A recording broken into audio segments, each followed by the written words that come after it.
Mubin Arif Saab.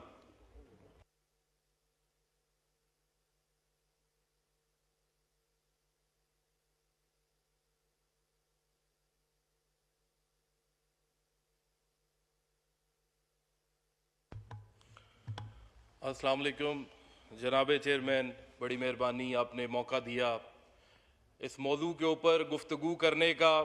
ये जो आजकल चल रहा है ये सारे पाकिस्तानियों के बड़ा दिल के करीब है और बड़ा ज़रूरी समझता था कि मैं भी इसके अंदर कोई अपनी जो है वो इसके ऊपर कोई गुफ्तगू करूं।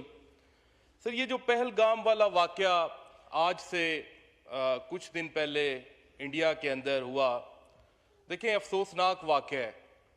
वहाँ पे जो सिविलियंस जो हैं वो ट्रेजिडी हुई है, वो ज़िंदगियों से गए हैं।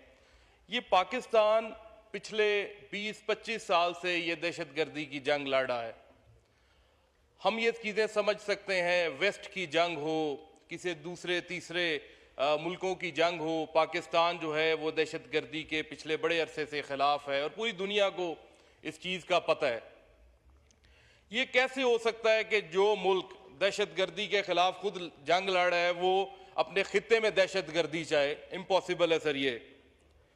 सर लेकिन उसके बाद उन्होंने अपनी जो पहलगाम वाले वाक़या के बाद इंडिया ने अपनी पुरानी करतूत ही दोबारा जो है वो की। उन्होंने अभी ज़ख्मियों को मरहम पट्टी नहीं की तो उन्होंने सबसे पहले पाकिस्तान के ऊपर इल्ज़ाम लगा दिया। इससे पहले भी ये हर 2, 3, 4 साल बाद इंडिया इसी तरह करता है। कोई छोटा मोटा वाक़या हो, इंडिया पाकिस्तान पे वाक़या होने से 10 मिनट पहले भी इल्ज़ाम लगाना हो तो वो लगा देता है। उधर सर कोई एक्सीडेंट हो जाए, इंडिया के अंदर कोई किसी किस्म का कोई इस तरह का वाक़या हो जाए, उन्होंने पाकिस्तान के ऊपर इल्ज़ाम लगाना है। हालांकि हार्ट अटैक से कोई मर जाए तो वो पाकिस्तान के ऊपर इल्ज़ाम लगाने को फिरते हैं। मैं तो अल्लाह का शुक्र अदा करता हूँ, कहीं ये जो अजित डोवल है या मोदी या बीजेपी के घर जो बच्चे पैदा हुए हैं वो उन्होंने कहीं पाकिस्तान के ऊपर इल्ज़ाम नहीं लगा दिया। सर ये बड़े बड़े बड़े, बड़े अजीब से लोग हैं। इसके बाद इन्होंने पानी की दहशतगर्दी शुरू की। ये कभी पानी बंद कर देते हैं, कभी पानी ज्यादा रवानी से चला देते हैं। ये दोनों चीजें दहशतगर्दी हैं।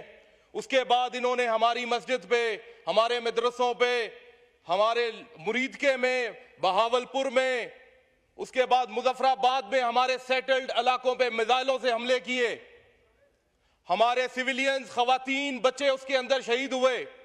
ये कोई एलओसी नहीं है, ये कोई गजा नहीं है कि आप यहां पे हमले करोगे हम जवाब नहीं देंगे। हम आप लोगों के ऊपर इस तरह का हमला करेंगे, आपकी जो आने वाली औलादें हैं याद रखेंगी। इन्होंने हमारे ऊपर हमला करके ये बड़ी गलती की है। इस हमला इन्होंने एक इमरान खान के वक्त में भी किया था। इमरान खान के वक्त में जब हमला किया तो इमरान खान ने कहा मैं करूंगा नहीं, मैं ना करने से पहले सोचूंगा, मैं कर दूंगा। आज भी अगर इमरान खान बाहर होता तो ये हम जो है कौम आज भी यकजा है, लेकिन अगर इमरान खान इधर मौजूद होता जो हमारे दिलों की धड़कन है, पूरी कौम का दिल इस वक्त जंजीरों में लिपटा पड़ा है। हमारी ये ख्वाहिश है, कौम की ख्वाहिश है कि इमरान खान बाहर आए और कहे ला इलाहा इल्लल्लाह एंड वी विल फाइट। कौम ये चाहती है, ये अल्फाज सुने।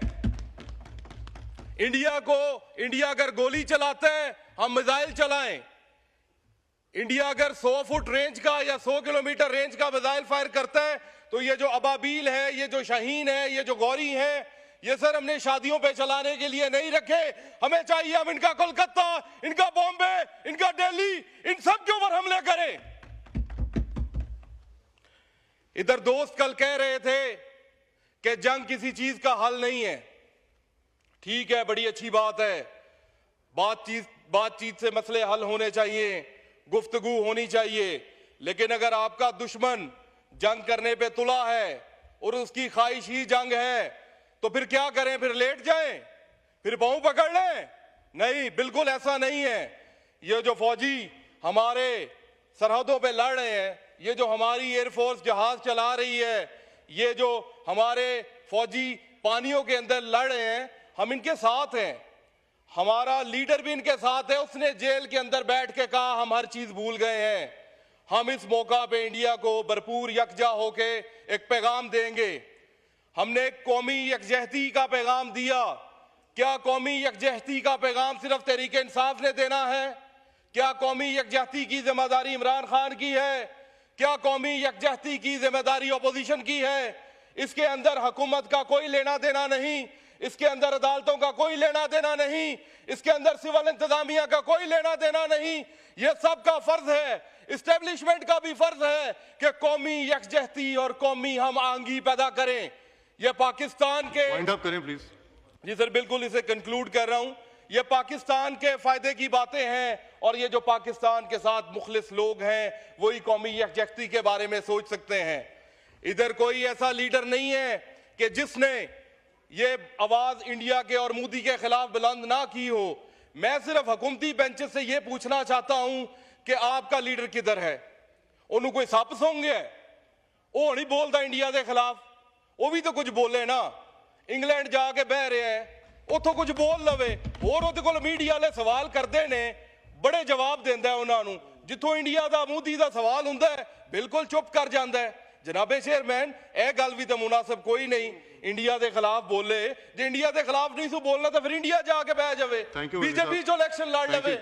यह तो कोई तरीका नहीं सर। आखिर ते एक शेर पढ़ के इजाजत चाहूंगा।